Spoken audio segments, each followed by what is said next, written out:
राधे राधे दोस्तों। तो आज हम बना रहे हैं व्रत में खाने वाली फलाहारी की रेसिपी। हम बनाएंगे साबूदाने का पराठा और साथ ही मैं बनाऊंगी आलू की सब्जी और एक बढ़िया सी चटपटी सी चटनी। तो चलिए इसे बनाना शुरू करते हैं। तो मैंने यहाँ पर लिया है 1 कप साबूदाना। तो ये मीडियम साइज वाला साबूदाना होता है। एक साबूदाना बहुत ज्यादा मोटा होता है, जिस तरह से मटर होता है उस तरह से, तो हमें वो वाला साबूदाना नहीं लेना है, हमें इस तरह का साबूदाना लेना है। आप देख सकती हैं। तो इसे मैंने पैन गरम कर लिया है। अब हम इसे भूनेंगे। तो इसे हमें गैस के फ्लेम को मीडियम टू लो फ्लेम कर कर ही भूनना है। आप इसे हाई फ्लेम पर मत भूनिएगा, नहीं तो ये ऊपर से जल जाएगा और अंदर से ये सही से भुना नहीं जाएगा। आप चाहे तो इसे एक स्पैचुला लीजिए और इसी से अच्छे से भून लीजिएगा। तो यहाँ पर मैं इसे कंटिन्यू चलाती रहूँगी, क्योंकि अगर हम इसे छोड़ देंगे तो ये नीचे से जो है वो जल जाएगा। इसे भूनने के पहले मैंने इसे एक साफ़ कपड़े में रखकर इसे अच्छे से साफ़ कर लिया था और उसके बाद मैं इसको भून रही हूँ, क्योंकि इसे हमें धोना नहीं है। तो ये देखिए, इस तरह से हम इसे भुनेंगे।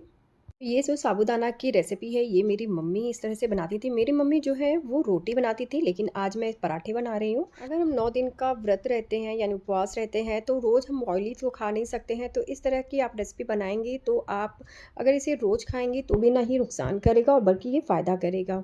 तो इस तरह से हम इसे अच्छे से भून लेंगे। तो बीच बीच में मैं थोड़ा सा हाई फ्लेम कर दे रही हूँ, लेकिन इसे कंटिन्यू चलाते ही रहिएगा, तभी आप इसे हाई फ्लेम करिएगा। तो ये देखिए, ये बहुत ही अच्छे से भुन गया है। इसमें बहुत ही अच्छा सा कलर भी आ गया है। अब हम गैस के फ्लेम को बंद कर देंगे और इसे ठंडा होने के लिए साइड में रख देंगे। तो मैं इसे एक थाली में निकाल लूँगी और इसे फ़ैन के नीचे रख दूँगी, ताकि यह जल्दी से ठंडा हो जाए। तो यहाँ पर मैंने मूंगफली लिया है और इसको मैंने रोस्ट कर लिया है। तो ये मेजरमेंट में देखेंगे तो आधा कप मूंगफली है। मूंगफली को हम इस मिक्सर जार में डाल देंगे और इसका फाइन पाउडर बना लेंगे। ये देखिए, हमारा जो मूंगफली है वो इस तरह से हमने इसका फाइन पाउडर बना लिया है। अब हम इसे साइड में रख देंगे। अब हम बनाएंगे सब्जी। तो उसके लिए मैंने यहाँ पर लिया है आधा कप दही। तो इसे मैं मिक्सी बोल में डाल दूंगी। अब हम इसे हैंड विक्स की सहायता से इसे अच्छे से मिक्स कर लेंगे और अब इसमें ऐड करेंगे भुना हुआ मूंगफली का पाउडर। जो हमने इसे पीस कर रखा था उसे हमने डाल दिया है 2 चम्मच। साथ ही मैंने डाला है आधा चम्मच कश्मीरी लाल मिर्च और आधा चम्मच हल्दी। इन सभी चीज़ों को डालकर हमें इसे अच्छे से फेंट लेना है। तो ये देखिए, ताकि मूंगफली जो है वो दही में अच्छे से मिक्स हो जाए। अब हमने यहाँ पर लिया है एक पैन जब अच्छे से गर्म हो जाएगा तब हम इसमें डालेंगे 2 चम्मच देसी घी। अगर आपके पास घी नहीं है तो आप यहाँ पर तेल का भी इस्तेमाल कर सकती हैं। अब हम इसमें ऐड करेंगे साबुत जीरा, और जब जीरा चटकने लगा है तब हमने इसमें ऐड कर दिया है चम्मच हरी मिर्च और अदरक का पेस्ट। इसे डालने के बाद मैंने यहाँ पर करी पत्ता डाल दिया है, अगर है तो इसे ज़रूर डालें। अब हमने यहाँ पर दही का पेस्ट जो हमने बना कर रखा था उसे मैं इसमें डाल दूँगी। तो इसे डालते समय गैस के फ्लेम को या तो बंद कर दीजिएगा या तो फिर मीडियम टू लो फ्लेम पर कर दीजिएगा, नहीं तो जो दही है वो फट जाएगा। और दही डालने के बाद हमें इसे कंटिन्यू इसी तरह से चलाना है। तो आप चाहें तो गैस के फ्लेम को बंद करके और 1 मिनट तक इसी तरह से चला लीजिएगा, फिर उसके बाद गैस के फ्लेम को ऑन करिएगा। तो यहाँ पर देखिए, मैंने गैस के फ्लेम को ऑन कर दिया था और हमारा जो दही है वो बहुत ही अच्छे से भुन गया है। इसे भुनने में हमारा 3 से 4 मिनट का समय लगा है। तो ये देखिए, दही जो है अच्छे से भुन गया है। अब हम इसमें ऐड करेंगे उबले हुए आलू। तो मैंने यहाँ पर 2 मीडियम साइज़ के उबले हुए आलू लिए थे और इसको मैंने काट लिया है। आप चाहे तो हाथों से भी फोड़ कर इसे डाल सकती हैं। तो कुछ देर के लिए मैंने इसे दही के साथ ही भून लिया था, सिर्फ 1 मिनट के लिए। अब हम इसमें ऐड करेंगे फ्रेश हरी धनिया। तो इसे ज़रूर डालें अगर आपके पास है तो। अब हम इसे चला लेंगे।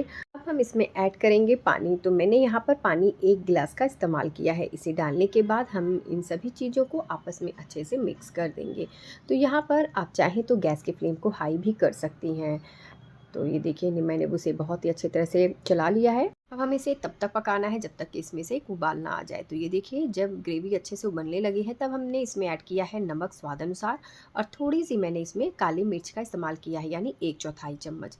इन सभी चीज़ों को डालकर हम इसे फिर से पका लेंगे। तो जिस हिसाब से आपको ग्रेवी चाहिए आप उसी तरह से पका लीजिएगा, क्योंकि अब बाद में ये ग्रेवी जो है वो थोड़ी सी थिक हो जाएगी। तो अब मैं ऊपर से लगा दूँगी 1 मिनट के लिए लीड और इसे पका लेंगे। तो अब मैं 1 मिनट के लिए लीड हटाऊँगी। तो ये देखिए, हमारी सब्ज़ी जो है वो थोड़ी-सी गाढ़ी हो गई है, यानी जिस तरह से मुझे चाहिए था ये वो बिल्कुल उसी तरह से हो गई है। तो अब मैं कर दूंगी गैस की फ्लेम को बंद और ऊपर से डाल दूंगी थोड़ी सी हरी धनिया ताकि ये देखने में अच्छा लगे। तो अब हम इसे साइड में रख देंगे। अब हम बनाएंगे यहाँ पर हरी चटनी। उसके लिए मैंने यहाँ पर लिया है खूब सारी हरी धनिया। उसके अंदर डालेंगे 3 चम्मच भुना हुआ मूंगफली का पाउडर, साथ ही नमक स्वाद अनुसार, थोड़ा सा जीरा, थोड़ा सा अदरक और हरी मिर्च का पेस्ट, 8 से 10 पुदीना के पत्ते अगर आप खाते हैं तो ज़रूर डालें, और आधा मैंने यहाँ पर नींबू निचोड़ कर डाल दिया है। अब इसका कलर ऐसे ही मेंटेन रहे इसके लिए मैंने यहाँ पर डाला है थोड़ी सी चीनी, और नमक थोड़ा सा कम लग रहा था तो मैंने और डाल दिया है। अब हम इसमें ऐड करेंगे पानी और इसका हम चटनी बना लेंगे। तो ये देखिए हमारी चटनी जो है वो बनकर तैयार हो गई है। अब हम इसे कटोरी में निकाल लेंगे। ये चटनी वाकई में खाने में बहुत ज़्यादा अच्छा लगता है, आप इसे एक बार ज़रूर ट्राई करिएगा। तो यहाँ पर देखिए हमारे जो साबूदाना है वो बहुत ही अच्छे तरह से ठंडा हो गया है। अब हम इसे डालेंगे एक मिक्सी जार में और इसका फाइन पाउडर बना लेंगे। तो जितना आप इसका महीन पाउडर बना सकती हैं उतना बना लीजिएगा। ये देखिए आप चाहें तो आटे वाली जो छन्नी होती है उससे एक बार इसे अच्छे से छान लीजिएगा, और उसके बाद फिर से आप इसे जो एक्स्ट्रा बचता है उसको फिर से छान कर ले लीजिएगा। यानी हमें इसका मोटा वाला दरदरा पाउडर नहीं चाहिए, एकदम से फाइन पाउडर चाहिए। अब हमने यहाँ पर लिया है 2 मीडियम साइज़ के उबले हुए आलू और इसको हम कद्दूकस कर लेंगे। हम इसमें ऐड करेंगे करी पत्ता जिसको मैंने पतले पतले स्लाइस में काट लिया है। उसी तरह से मैंने यहाँ पर सूखी लाल मिर्च लिया था उसको भी काट लिया था, उसे भी डाल देंगे। साथ ही 1/4 चम्मच काली मिर्च, 1 चम्मच सफ़ेद तिल और आधा चम्मच जीरा, नमक स्वाद अनुसार। अब इन सभी चीज़ों को डालकर हमें इसे पहले अच्छे से मिक्स करना है। तो यहाँ पर जो साबूदाने का आटा है उसे हम पहले आलू से ही मैश करके गूँथेंगे।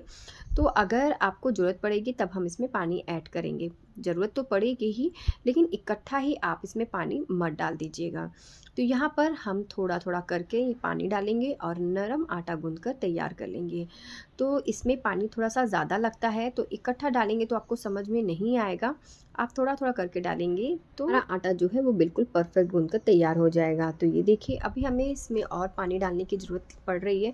हमने यहाँ पर 3/4 कप पानी का इस्तेमाल किया है। तो मैं अब लगा लूँगी हाथों में थोड़ा सा घी और इसे फिर से अच्छे तरह से मसल लूँगी। इससे जो है हमारा आटा जो है वो सॉफ्ट रहेगा, नहीं तो आगे चल के ये थोड़ा सा टाइट हो जाएगा।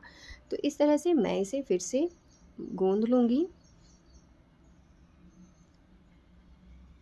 तो आप देख सकती हैं आटा जो है हमने किस तरह से गूंथ के तैयार कर लिया है। अब हम इसे साइड में रख देंगे। यहाँ पर मैंने लिया है कुट्टू का आटा, आप चाहें तो सिंघाड़े का आटा या किसी भी जो व्रत में खा जाता है वो आटे का इस्तेमाल कर सकती हैं। यहाँ पर जिस तरह से हम पराठा बनाते हैं बिल्कुल उसी साइज़ का हम यहाँ पर एक लोई ले लेंगे और इसे बेल लेंगे। तो यहाँ पर आप चाहें तो थोड़ा सा घी लगा कर भी इसे बेल सकती हैं, लेकिन मैं यहाँ पर कुट्टू के आटे का इस्तेमाल कर रही हूँ। तो पहले तो मैंने यहाँ पर इसमें कुछ नहीं लगाया है, ऐसे ही बेल लिया है। तो जब ज़रूरत लग रही थी कि हाँ अब ये चिपकेगा तो मैंने यहाँ पर थोड़ा सा आटा लगा लिया है। तो जिस तरह से रोटी बनाते हैं बिल्कुल उसी तरह से हम इसे बना लेंगे और एक कटोरी की सहायता से इसे काट लेंगे। आप नहीं काटेंगे तो भी चलेगा, लेकिन अगर काट लेंगे तो जो है ये देखने में अच्छा लगेगा। अब जो इसका एक्स्ट्रा है हम इसे आटे में मिला देंगे। तो ये देखिए इस तरह से मैंने यहाँ पर काफ़ी सारी रोटियाँ जो हैं वो बना लिया है। हमने लिया है एक तवा, ये अच्छे से गर्म हो गया है। तो थोड़ा सा मैंने यहाँ पर घी लगा दिया था क्योंकि हम यहाँ पर पहला पराठा बना रहे हैं तो वो नीचे से चिपके ना, इसलिए मैंने यहाँ पर इसका इस्तेमाल किया है। अगर आप इसे नॉन स्टिक पैन में बना रही हैं तो ये भी लगाने की ज़रूरत नहीं है। तो यहाँ पर मैं इस तरह से करछल की सहायता से दबा दबा कर इसे सेक लूँगी और गैस की फ्लेम को हम मीडियम टू लो फ्लेम पर रखकर इसे अच्छे से सेक लेंगे। तो जब अच्छे से यह एक साइड में सिक जाएगा तब हम इसमें लगाएंगे घी, आप चाहें तो इसमें तेल भी लगा सकती हैं। और इस तरह से उलटते पलटते हुए दबाकर हम इसे सेक लेंगे। हमें इसे तब तक सेकना है ताकि इसमें अच्छा सा कलर ना आ जाए। तो ये देखिए ये बहुत ही अच्छा से कलर आ गया है, यानी हमारे जो पराठे हैं वो क्रिस्पी हो गए हैं। अब हम इसे साइड में रख देंगे। तो यहाँ पर अब मैं एक साथ 2 रोटियाँ बनाऊँगी क्योंकि अब मैं पराठा नहीं बना रही हूँ, यानी बिना तेल के बनाऊँगी। तो ये देखिए इस तरह से हमने इसे बिना तेल के उलटते पलटते हुए अच्छे से सेक लिया है। तो अगर आप इसे बना रही हैं तो आपको पता ही नहीं चलेगा कि इसमें हमने घी या फिर तेल का इस्तेमाल नहीं किया, क्योंकि दोनों का जो स्वाद है वो बिल्कुल एक ही जैसा होता है। तो ये देखिए हमारी जो रोटी है वो इस तरह से फूल भी रही हैं। तो मेरी मम्मी बिल्कुल इसी तरह से बनाती थी। तो अब मैं इसे उलट पलट लूँगी। तो आप देख सकती हैं रोटी में कितना अच्छा सा कलर आ गया है। तो यानी हमारी रोटी जो है वो अच्छे से पक गई है। अब हम इसे साइड में रख देंगे।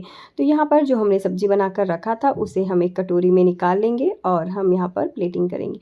तो यहाँ पर हम थाली लगा रहे हैं। अब हमने यहाँ पर रखा है 4 पराठे साबूदाना के और 2 साबूदाना की रोटी। तो ये देखिए मैं अभी आपको रोटी दिखा रही हूँ, ये कितना ज़्यादा सॉफ्ट है बना है। हमने इसमें घी का भी इस्तेमाल नहीं किया है, फिर भी ये बहुत ज़्यादा सॉफ्ट है।